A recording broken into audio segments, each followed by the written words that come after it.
Welcome to Fluency Series number 10. Let's begin. First sentence. माफ़ी चाहता हूँ पर मैं समझ नहीं पा रहा कि आप क्या कहना चाह रहे हैं. Sorry, I'm not sure what you're getting at. So, to get at means to imply or try to say something indirectly. Here's another example. मैं डम शराड्स में बहुत बुरा हूँ. मैं कभी गेस नहीं कर पाता कि मेरे टीममेट्स क्या समझाना चाह रहे हैं. I'm terrible at dumb charades. I can never guess what my teammates are trying to get at. Coming to the second one, वो अपनी आवाज़ लोगों के बीच उठाने से बिल्कुल नहीं डरता.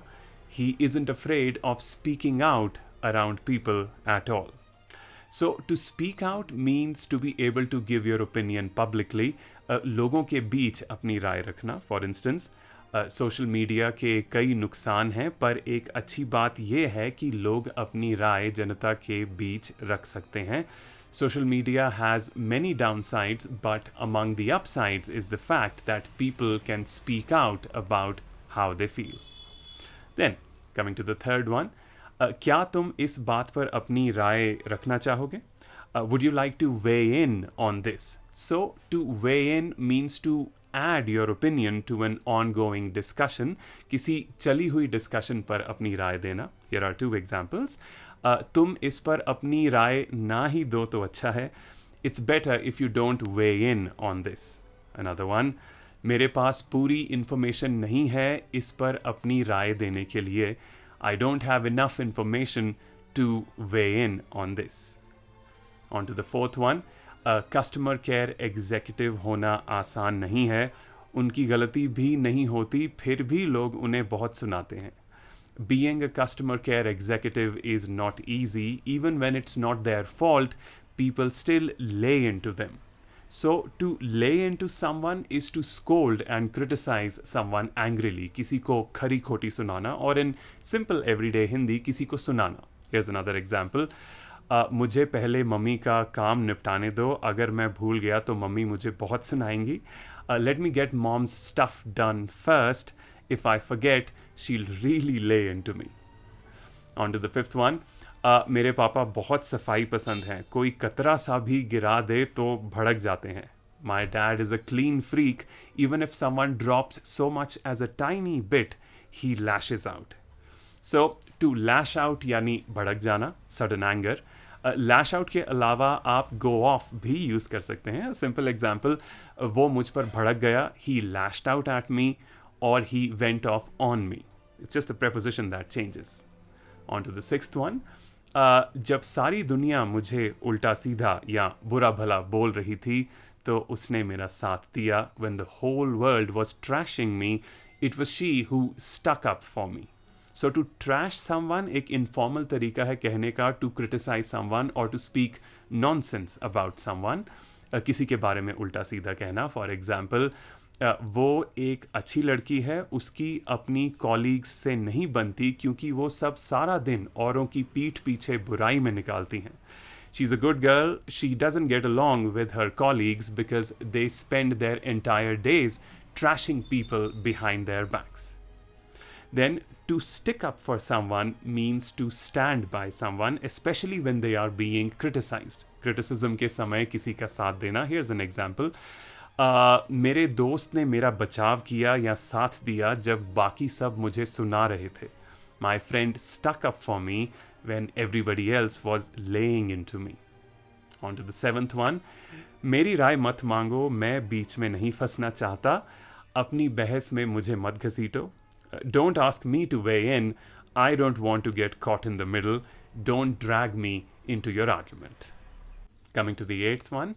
मैंने उसे कहा कि वो कभी कभी बहुत insensitive हो जाती है, और हैरानी की बात तो ये है कि उसकी फ्रेंड ने भी इस बात को माना और मेरा साथ दिया. I told her that she can be really insensitive sometimes, and what's wild is that even her friend backed me up on this. So यहाँ वाइल्ड का यूज़ हुआ है मेजर सरप्राइज एक्सप्रेस करने के लिए. इसे तब यूज़ करें जब आपको किसी चीज़ को लेकर खूब हैरानी हो. एग्जाम्पल्स, यकीन नहीं होता कि उस बहस के बाद चीज़ें कैसे बदल गई. It's wild how quickly things changed after that argument. Another one. ताज्जुब है कि उसने साल भर में अपनी लुक्स को कितना बदल लिया है. It's wild how much she's transformed her looks in just a year. Then we also used backup in the last sentence, which is to support someone by agreeing with them. Example, जब मैंने boss से कहा कि हमें salary में raise चाहिए तो मेरे कॉलीग्स ने मुझे सपोर्ट किया. When I told the boss that we needed a salary raise, my colleagues backed me up. Coming to number 9, ये हमारा मामला है, बेहतर यही रहेगा कि तुम बीच में ना आओ. This is our matter or this is between us. It's best if you just stayed out of it. To stay out of something is to not get involved in something. Another example, ऐसा ना होता अगर तुम बीच में ना पड़ते. This wouldn't have happened had you stayed out of it. On to number 10. लड़ाई के बाद उनकी आपस में सुलह हो गई या समझौता हो गया. They made up after the fight. So to make up is to become friends again. Here's another example. मैं दोबारा उससे दोस्ती नहीं करूँगा. मैं समझौते में विश्वास नहीं रखता. I'm never going to be friends with him again. I don't believe in making up. On to number 11. मुझे काफ़ी हैरानी हुई जब पता चला कि तुम्हारा उससे झगड़ा हुआ है. I was taken aback to hear that you guys had a falling out. So to be taken aback means to be surprised. For example, क्या तुम हैरान हुए थे जब मैंने तुम्हें बताया कि तुम मुझे पसंद हो? Were you taken aback when I told you I liked you? Then to have a falling out with someone means किसी से झगड़ा हो जाना. Here's an example. हमारी स्कूल में लड़ाई हुई थी और झगड़ा हुआ था. तब से हमने एक दूसरे से बात नहीं की है. We had a falling out in school. We haven't talked to each other ever since. Now this can also be said as we fell out with each other. We haven't talked to each other ever since. On to number 12. तुम कल उस पर फालतू में भड़के थे और अब तुम्हारा झगड़ा हो गया है. तुम्हें उसके साथ चीज़ें सुधारने की कोशिश करनी चाहिए. You lashed out at her over nothing yesterday. Now you've fallen out with her. You should try to smooth things over with her. So to smooth things over with someone means to try and patch things up with someone. Both smooth things over with someone and patch things up with someone mean किसी के साथ चीज़ें या रिश्ते सुधारना. Here's another example. मैंने उसके साथ सुलह करने की कोशिश करी पर वो मुझे सुनने को तैयार ही नहीं था. I tried to smooth things over with him, but he just wouldn't hear me out. Coming to number 13. मुझे हमारे झगड़े की वजह पता है. मैंने तुम्हें कहा था कि तुम औरों को अपने से नीचा समझती हो. मुझे ऐसा नहीं कहना चाहिए था. मैं अपनी बात वापस लेती हूँ. I know the reason why we fell out with each other. I had said that you looked down on people. I shouldn't have said that. I take it all back. So to look down on others means औरों को नीचा या inferior समझना. For instance, born in a very rich family, he always looked down on others. Then to take it back is a very useful expression when you realize that what you had said was wrong. Example, मैंने जो भी तुमसे कहा मैं वापस लेता हूँ. मैं वाकई चाहता हूँ कि हमारे बीच चीज़ें ठीक हो जाएं. Whatever I said to you, I take it back. I would really like to smooth things over between us. Number 14. चाहे उसकी जितनी भी गलती हो वो झुकता नहीं है. No matter how much he is in the wrong, he doesn't believe in caving in. So to cave in means to agree to something after a lot of resistance. काफ़ी अड़ने के बाद मानना या झुकना. For example, जब सारे students मेरे support में खड़े हो गए तो टीचर को झुकना पड़ा. When all the students stuck up for me, the teacher caved in or the teacher had to cave in. Number 15. अच्छा देखो, ट्रिप पर जाने का बजट तो नहीं है. सवाल ये है कि बच्चों का जोश थोड़ा कम कैसे किया जाए. Look, we can't afford to go on a trip right now. The real question is, how do we dial down the kids' excitement? So to dial down is an informal way of saying किसी चीज़ को कम करना. Here's an example. थोड़ा शोर कम करो. Dial down the noise a bit. Number 16. तुम phone पर ऐसे jokes मत सुनाया करो, मेरी रास्ते में ज़ोर से हंसी छूट गई और सब मुझे देखने लग गए. Stop cracking those jokes over the phone. I burst out laughing in the middle of the street and everyone started giving me looks. So, to burst out laughing is to suddenly start laughing heartily. एकदम खुल के हंसी छूट जाना. Example, अभी मत सुनाओ, मेरी कॉफ़ी पीते हंसी छूट जाएगी. Hold your joke, I'll burst out laughing while having coffee. 17th, यार बॉस ने आज मुझे बहुत सुनाया. घूमने चलोगे, मुझे अच्छा लगेगा. Man, the boss really laid into me today. You wanna go out? It'll cheer me up. So, of course, an easy one to cheer someone up is to fix or improve their mood. You can use brighten up as well. Here's an example. मुझे लगता है मुझे अच्छा तभी लगेगा जब हमारे बीच में चीज़ें ठीक हो जाएंगी. I think I'll only brighten up once things between us have smoothened out. Number 18, यार एक कॉफ़ी हो जाए, चुस्ती आ जाएगी. Hey, how about a coffee? It'll perk me up. So, to perk up is chusti aa jana. It's a better alternative than freshen up because that has multiple meanings. But perk up is specific for chusti. Let's see another example. वाह, सुबह से आलस छाया हुआ था, पर इस lemon tea ने तो मुझे चुस्त कर दिया. Wow, I've been lazing around since morning, but this lemon tea has really perked me up. Coming to number 19, कल ही वो हॉस्पिटल से घर वापस आया है, so सोच रहा हूँ उसका हालचाल पूछ लूँ. He just came back home from the hospital yesterday, so I'm thinking of checking in on him. So to check in on someone यानी किसी का हालचाल पूछना या पता करना, to inquire after their well-being. Here's another example. आज मैं उसे कॉल करूँगा, काफ़ी देर से उसका हाल चाल पूछना चाह रहा हूँ. I'll call him today.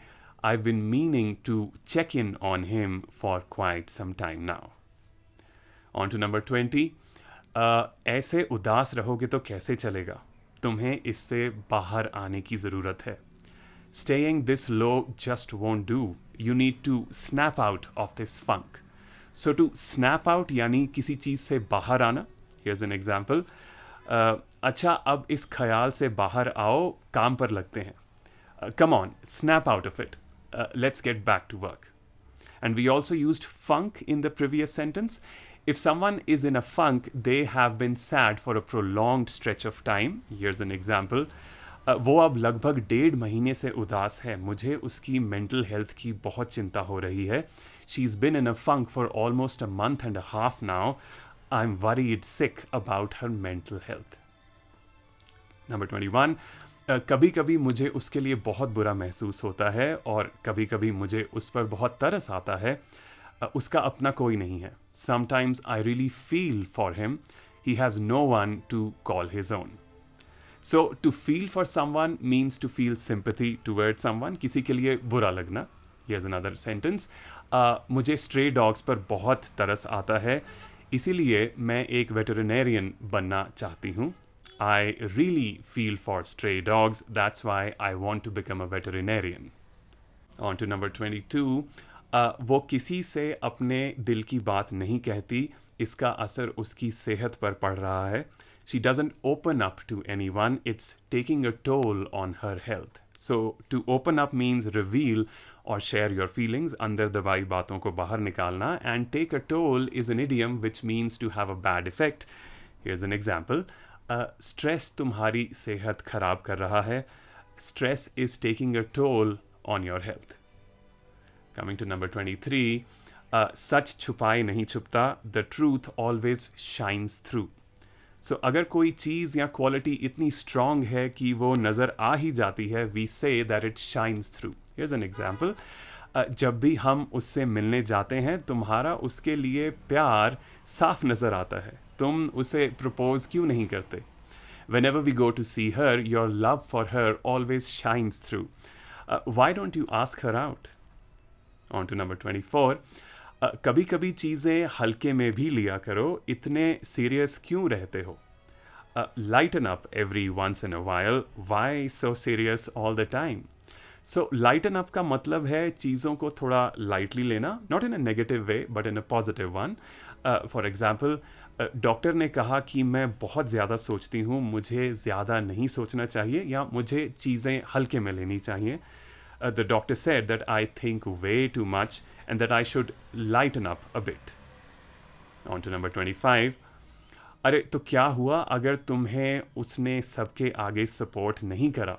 बहुत मिलेंगे उसके जैसे, बस आगे बढ़ो. ऐसी ही चीज़ें हमें पक्का करती हैं या पक्का बनाती हैं. So what if she didn't back you up in front of everyone? People like her are a dime a dozen. It's things like these that toughen one up. So dime a dozen literally means कौड़ी के भाव, और ये disapproving तरीके से use होता है उन चीज़ों या लोगों के लिए जो आम पाए जाते हैं. एग्जाम्पल्स, तुम जैसे लोगों की कोई कमी नहीं है. Folks like you are a dime a dozen. On to number 26. यार उसे पार्टी में ज़रूर बुलाना, वो सबको बहुत हंसाता है. Hey, make sure to invite him to the party. He's a real laugh riot. So अगर कोई laugh riot है तो वो लोगों को हंसाने में बहुत अच्छा है. For instance, he's a real laugh riot. He can crack me up with a single look. If someone can crack you up, मतलब वो आपको खूब हंसाते हैं. Here's another sentence. He cracks me up every time. Terrific sense of humor, I tell you. On to number 27. उसे एकदम रोना आ गया. पता चला कि वो काफ़ी देर से परेशान थी. She suddenly broke down. It turns out she had been upset for quite a while. So if someone breaks down, इसका मतलब कि उनका खुद पर कंट्रोल नहीं रहा और उनका रोना छूट गया. और पता चला को आप एक्सप्रेस करते हैं प्रेजेंट टेंस में डेली इंग्लिश में एज इट टर्न्स आउट और सिंपली टर्न्स आउट. एग्जाम्पल, पता चला कि वो मेरा भाई है. Turns out he is my brother. Number 28. उसे ये खबर मत बताना, वो टूट जाएगा. Don't let him know about this, he'll fall apart. So fall apart यानी इतना इमोशनल होना कि आप कंट्रोल खो दें और बिखर जाएं. फॉर इंस्टेंस, अगर वो नहीं रही तो आदित्य टूट जाएगा. If she's not around anymore, Aditya will fall apart. Then, coming to number 29. इतनी खुशी हो रही है मिलकर कि मेरा गला या दिल भर आया है. I'm so happy to see you that I'm getting all choked up. So to get choked up यानी खुशी से या उदासी से गला भर आना. Here's another one. मैं ये पिक्चर नहीं देख सकती, मैं बहुत इमोशनल हो जाती हूँ, या मेरा दिल भर आता है. I can't watch this movie, I get all choked up. And then finally on to number 30. उसकी आंखें भर आई. His eyes welled up. Here's another sentence. उसकी आंखें नम हो गईं या उसकी आंखों में पानी आ गया जब उसे अपना बेटा मिला जो कुछ देर के लिए मेले में खो गया था. Her eyes welled up when she found her son who had gone missing at the fair for some time.